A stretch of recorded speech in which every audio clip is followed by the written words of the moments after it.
왜 약속입니까? 하나님의 약속입니다. 하나님의 약속이 이 땅에 이루어지기를 원하는 것, 이루어지기 위해서 구하는 것, 이것이 중보기도이고 이것이 하나님이 원하시는 기도라는 거예요. 하나님, 이 땅의 부흥은 하나님의 약속입니다. 이 땅에 비가 오겠다는 것도 하나님의 약속이었고 이 땅에 부흥을 주시겠다는 것도 하나님의 약속이었다는 것이에요. 그래서 기도라는 것은요, 하나님의 약속이 이 땅에 이루어지기를 구하는 것, 이게 바로 기도이고 이것이 바로 중보 기도라는 것이에요. 그러면 이 중보 기도를 하는 사람들의 첫 번째 원리가 무엇이어야 되냐? 첫 번째 원리는 믿음으로 기도하는 겁니다. 믿음으로. 지금 비가 눈에 보였습니까? 아니에요.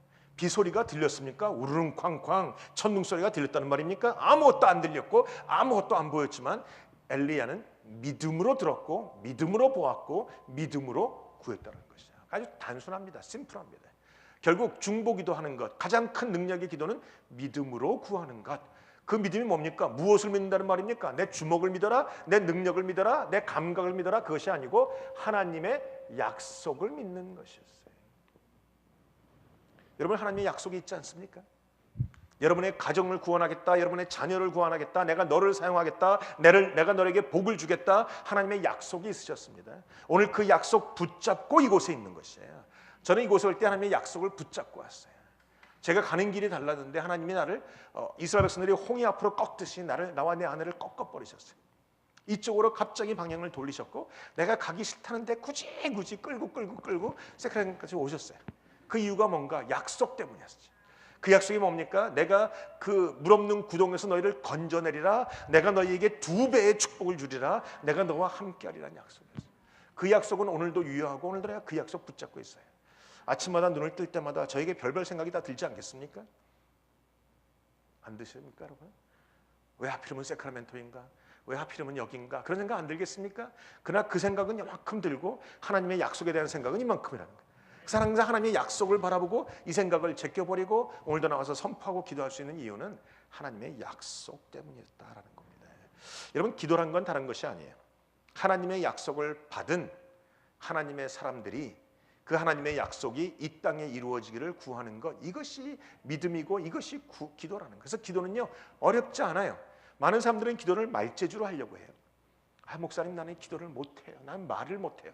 기도는 말로 하는 게 아니잖아요. 하나님의 약속을 들었으면 그 약속이 이곳에 이루어지기를 그냥 구하면 되는 거예요. 하나님의 약속이 이것이었는데 이 약속 이루어 주시옵소서. 지금 엘리야는 하나님 나에게 비 주신다고 약속했으니까 그 비를 이 땅에 주시옵소서. 하나님의 약속이 이 땅에 이루어지이다. 그 기도한 거라는 것이죠. 여러분이 오늘도 그 기도하셔야 됩니다. 하나님이 주신 그 약속, 하나님이 부흥을 주셨다고 약속하셨으니까 그 부흥이 이 땅에 이루어지이다. 그 부흥이 내 교회 안에, 내 가정 안에, 내 사업체 안에, 이 땅 안에, 이 도시 안에 이루어지이다. 오늘 그것을 기도한다라는 것이죠. 하나님의 약속이 없다면 구하는 기도는 구걸 행위가 돼요. 하나님의 약속이 없는 걸 우리가 받아내려면 구걸해야 되잖아요.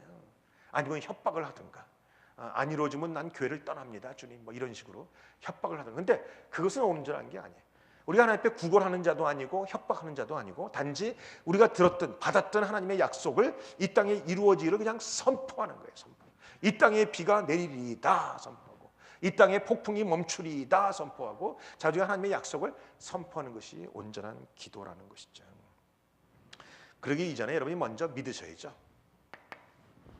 여러분, 이 땅에 하나님의 부흥이 올 거라고 믿으십니까? 이 촌동네에 올 거라고 믿으십니까? 한국 사람들 별로 없는 쬐매한 이 땅에 하나님의 놀라운 부흥이 올 거라고 믿으십니까? 믿어야 됩니다. 먼저 믿어야 그 믿음을 가지고 약속을 이루어지기를 구할 수 있어요. 내가 믿지 않으면서 안 돼요. 내가 믿지 않으면 믿는다는 게 뭔가? 내가 경험한 것이고 내가 확실히 아는 거잖아요. 제가 옛날에 한 10년 8년 그 정도에 막 비타민 C 그 파우더가 나왔어요, 미국에. 기억나십니까? 아십니까? 뜯어서 이렇게 물에 타 먹는 거. 한국에서는 레모나라는 게 있지만 미국에서는 이렇게 타 먹는 거예요. 제가 그걸 가지고 우리 그때 시카고에 있을 때 제게 갑자기 영어 트레스디아스를 하면서 저에게 스피리추얼 디렉터를 해달라고 그랬어요. 제가 트레스디아스에 대한 별로 안 좋은 생각들이 있어서 안 한다고 계속 미루다가 어쩔 수 없어서 갔어요. 갔는데 정말 여자분들이 봉사를 그렇게 열심히 하더라고요. 너무 이뻐 보이고 너무 귀해 보여서 저녁 때 그냥 파죽음이 되어 있는 두 여자 입사를 불러다가 내가 그걸 줬어요. 그 비타민 C 파우더. 그거다 2개 갖다가 주면서 가서 방에 가서 먹으라고.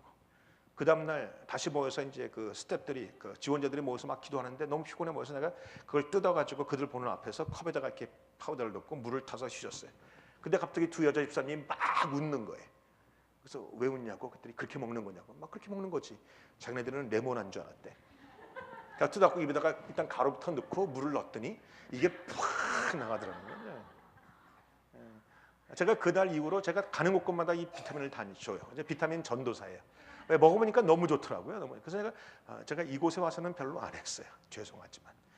시카고나 다른 동네에 있을 때는 우리 아내하고 저하고요. 코스코 가서 맨날 박스로 사다가 지금 집사님 하나 주고 장로님 하나 주고 맨날 나보고 무슨 커미션 먹냐고 그러더라고요. 왜 내가 좋으니까 했죠. 좋으니까. 이거 먹으면 건강해지고 이거 먹으면 피곤이 풀린다고 내가 믿으니까 하는 것이. 믿음이 그만큼 중요합니다. 제가 믿으면 선전하게끔 되어 있고 믿으면 선포하게끔 되어 있고 믿으면 하게끔 되어 있어요. 여러분이 하나님의 약속을 믿으면 하나님 이 땅에 부흥 주신다는 그 약속을 믿으면 오늘도 부흥을 놓고 담대하게 기도할 수 있다는 말이에요. 비록 눈에 보기에는 여전히 아니지만 그러나 믿음으로 기도하는 그 기도 하나님이 응답하여 주십니다. 마태복음 7장 7절에 구하라 그러면 너에게 주실 것이요 그랬어요. 예레미야 33장 3절도 말하지 않습니까? 너는 내게 부르짖으라 내가 내게 응답하겠고 라고 했어요. 그러면 주님이 주신다고 약속하셨으면 그냥 주시지 왜 굳이 구하라고 하시는가? 여러분 하나님이 주신다고 했으면 그냥 주시면 될 거 아니에요? 내가 너희에게 빚을 주겠다 그럼 그냥 빚을 주시면 되지 왜 굳이 구해야 됩니까? 왜 구합니까? 구한다는 의미가 무엇입니까? 우리가 구한다는 의미라는 것은요 하나님의 약속을 믿는다는 믿음의 표현인 거예요. 비를 주시겠다고 해서 그 약속을 내가 믿었기 때문에 믿음의 표현으로 기도하는 거예요. 내가 굳이 기도를 안 해도 되는 것이지만 그 기도라는 것이 내가 하나님의 약속을 믿는 믿음의 표현이기 때문에 내가 나가서 구하죠. 그래서 에스겔서 36장에 보면 내가 너희에게 복을 주고 이 성읍에 사람이 많게 하고 쭉 말씀하신 뒤에 나중에 보면 그래도 너희가 이렇게 해주기를 구해야 된다라고 말씀하잖아요. 구한다는 것, 기도한다는 것은 하나님의 약속을 이미 받은 하나님의 약속을 내가 믿는다라는 믿음의 표현의 행위가 바로 기도라는 거예요. 여러분 오늘도 약속이 있다면 그 믿음의 표현으로 기도하십시오. 그러면 하나님이 이루어 주신다는 거예요. 가만 보면요. 그 땅에 비를 주시겠다고 하나님이 약속을 하셨는데 약속은 엘리야만 믿었어요. 엘리야만 믿었기 때문에 엘리야만 기도했고 다른 사람들은 기도하지 않았어요. 여러분이 하나님의 약속이 주어지지만 여러분이 믿는 사람만 기도할 수 있어요. 왜? 그것은 믿는다는 내 믿음의 표현이기 때문에 그것을 믿는 사람만 기도하죠. 아무리 목사가 목이 터져라 하나님 나라에 부흥을 놓고 기도하십시다. 좌우 앞뒤에 보세요. 교인이 많지만 이 자리에 앉아 계신 분은 별로 없잖아요. 믿는 자만 기도할 수 있다고요. 하나님의 약속을 믿었던 엘리야가 기도했고 다른 백성들은 기도하지 않았어요. 하나님의 약속을 믿는 우리는 기도하고 믿지 않는 사람은 기도할 수 없다는 겁니다. 두 번째, 기도의 원리는 골방의 원리가 있어요. 엘리야가 하나님의 약속을 믿고 어디로 올라갑니까? 산 꼭대기로 올라갑니다. 갈멜산 꼭대기로 올라가요. 많은 분들이 얘기하죠. 어제 지난주에는 제가 말했지만 아니 목사님 그 3년 동안 비가 오지 않은 가뭄의 땅에 어떻게 그 엘리야가 그 사람들에게 해서 그 물 바가지를 갖다가 12바가지나 갖다 부을 수 있게 하시는가? 물이 어디서 납니까? 물이 없는 기근 있는 그 땅에. 그것은 여러분이 그 성서 지도를 잘 몰라서요. 성서 지도를 한번 잠깐 가르쳐 드릴게요. 성서 이스라엘 백성 그 구약 시대의 그 지도를 공부하는 데 있어서요. 요 지도만 알면 성경은 끝이에요. 요것만 알면 돼요. 오늘 여러분이 이것을 알기 위해서는 어마어마한 돈을 주고 다른 데 가서 세미나에 참석해야 되지만 저는 오늘 땡전 한 푼 안 받고 가르쳐 드립니다. 제일 먼저 여러분이 그 구약 시대의 성경 지도를 갖다 공부하기 위해서는 왼쪽에다가 빵을 놓으시면 돼요. 빵 좋아하세요? 빵 밑에다가 포크를 탁 꽂아 놓으시면 돼요. 빵만 먹고 살 수 있는가? 고기도 먹어야죠. 닭다리를 딱 놓으시면 돼요. 나는 닭은 싫어하고 돼지를 좋아하는데 그러면 돼지 족발을 놓으시면 돼요. 아니 나는 한국 사람이니까 비암도 좋아하는데 그럼 뱀머리를 놓으시고 뱀의 두 혀를 갖다가 이렇게 뽑아내시면 돼요. 이게 구약 시대의 지도예요. 간단한 지도예요. 이것만 하면 구약에 나오는